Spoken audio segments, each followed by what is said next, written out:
네, 이번 순서는 트렌드의 중심 IT 관련 소식을 살펴보는 시간이죠. 클릭잇 수다입니다. 네, 오늘도 뉴스잇의 정우성 기자와 함께합니다. 기자님 안녕하세요. 안녕하세요. 안녕하세요.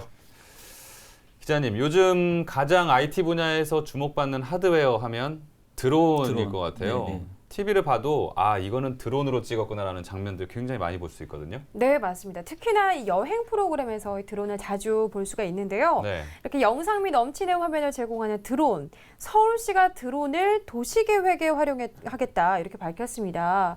그냥 들어서는 어떻게 활용하겠다라는 건지 모르겠는데 어떤 계획인 걸까요?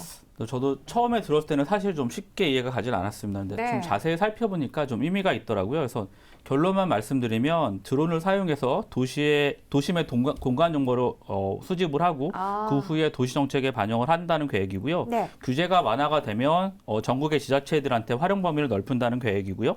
서울시는 올해 10개의 드론을 활용한 시범 사업을 추진한다고 밝혔고요. 국내에서는 드론으로 그 도심 속 공간 정보를 수집하는 걸로는 최초라고 보시면 됩니다. 네. 그동안은 이제 산림 관리나 재난 대응 등의 이제 드론이 일부 활용이 되었거든요.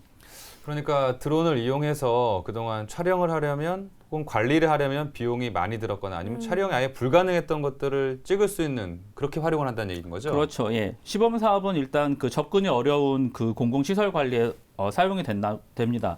그 마포에 있는 석유 비축 기지와 그리고 낙산에 있는 한양 도성 등이 그 대상이고요. 네. 드론으로 영상을 촬영을 하고 공간 정보를 구축을 해서 시설을 관리한다는 계획을 갖고 있습니다. 쉽게 얘기 드리면 효율적 관리를 위한 공간 정보 기반의 지도를 만든다고 보시면 되겠습니다. 또 교통사고 다발 지역을 이제 드론으로 촬영을 해서 그 예방 정책에도 활용이 될 예정이고요. 네. 사고 지역을 이제 그 드론을 이동시켜서 촬영을 하고 그 영상을 가지고 지상에 있는 그 순찰차의 정보를 줘서 서로 이제 편하게 사고 유발 환경을 빠르게 제거할 수 있게 그렇게 만들겠다고 하는 계획입니다. 그렇군요. 그러니까 공간 정보를 기반으로 한 지도를 만들겠다 이런 게 요점인 것 같은데 그런데 사실 서울시도 그동안 항공기를 이용해서 이렇게 그렇죠. 영상 촬영을 네네. 해왔었습니다. 예. 근데 아무리 생각을 해봐도 항공기보다는 드론이 조금 더 비용적으로는 저렴할 것 같다는 생각이 드는데 네네. 이렇게 되면 드론을 도입하면서 조금 더 이점이 많아진 거가 되겠네요. 네, 드론 영상 촬영은 사실 항공기 촬영 영상을 좀 보완하는 관계가 있거든요. 네. 그러니까 서울시의 경우 연 1회 항공기 촬영을 해서 공간정보 인프라를 그동안 구축을 해왔습니다. 하지만 그 1년에 한 번씩 하다 보니까 아무래도 업데이트가 늦게 되고 또 비용이 항공기를 이용을 하다 보니까 많이 드는 단점이 있었거든요. 그래서 네. 또 도심 속 촬영을 하기 위해서는 그 세밀하게 접근할 수가 없기 때문에 그런 부분들이 한계로 지적이 되었고요. 하지만 이제 드론을 이용을 하게 되면 이처럼 항공기가 접근하지 못하는 도심 속 환경을 밀접하게 또 정밀하게 촬영을 할 수 있기 때문에 큰 도움이 될 것 같고요. 그 네. 항공기 촬영 대비 이제 비용 같은 경우도 거의 10분의 1 수준이라서 매우 저렴한 수준입니다. 네, 이 드론이 활용 범위가 상당히 넓잖아요. 근데 사실 우리나라에서는 이제까지 이 드론 사용에 대한 제한이 굉장히 많아서 개발도 더디고 또 사용 범위도 축소되고 네. 이런 단점이 많았었거든요. 네네. 원래 그렇게 평가들이 많이 있죠? 네, 맞습니다. 일단 분단 국가다 보니까 아무래도 항공 쪽에 좀 엄격한 규제가 좀 있는 것도 사실이고요. 드론 제조 분야에서 현재 중국이 1등입니다. 그리고 더불어서 이제 고화질 카메라까지 같이 발달하고 있는 상태이고요. 일본의 경우는 그 교량 점검에 실제로 드론을 사람이 이용을 하지 않고 영상을 촬영을 한 걸 가지고 그 교량을 좀 그 어떤 문제점이 있는지 확인하는 수준에 있고요. 네. 미국 같은 경우는 뭐 피자 배달이나 그리고 가벼운 무게의 택배까지도 가까운 지역에서 드론으로 배달하고 있는 상황입니다.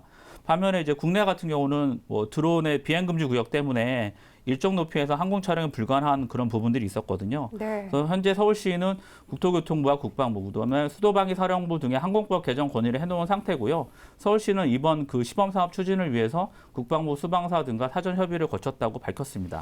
네, 그리고 규제가 좀 완화가 되면 이제 다른 지자체들에서도 드론을 좀 활발하게 활용할 수 있게 되겠죠? 그렇죠. 예.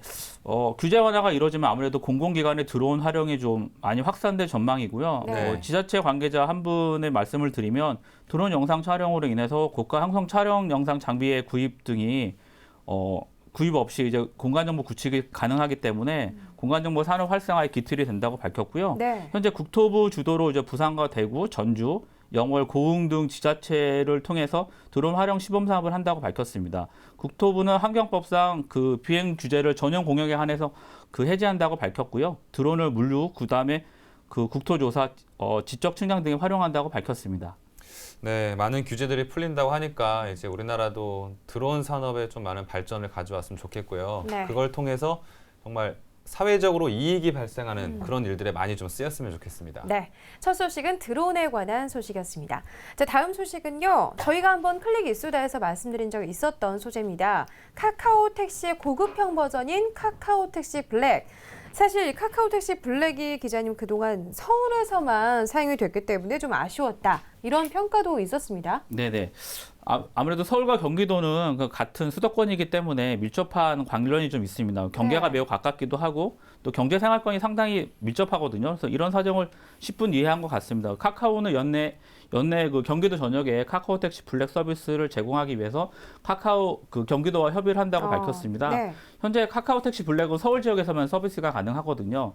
지난해 12월 18일부터 인천공항 및 광명시에도 카카오 택시 블랙을 이용할 수 있게 되었는데요. 이렇게 된 서비스 범위가 넓어진 거는 서울 택시의 사업 지역에 해당되기 때문에 문제가 없었기 때문에 가능한 거거든요. 근데 사실 경기도가 서울을 둘러싸고 굉장히 넓잖아요. 네네네. 사업 인가를 받으려면 그게 또 걸림돌이 되지 않나요? 네, 맞습니다. 경기도가 서울특별시와는 좀 다르게 네. 29개의 시와 그리고 5개의 군으로 이루어져 있습니다. 예. 그래서 고급 택시 사업을 하려면 지역마다 인가를 받아야 되니까 좀 번거롭죠.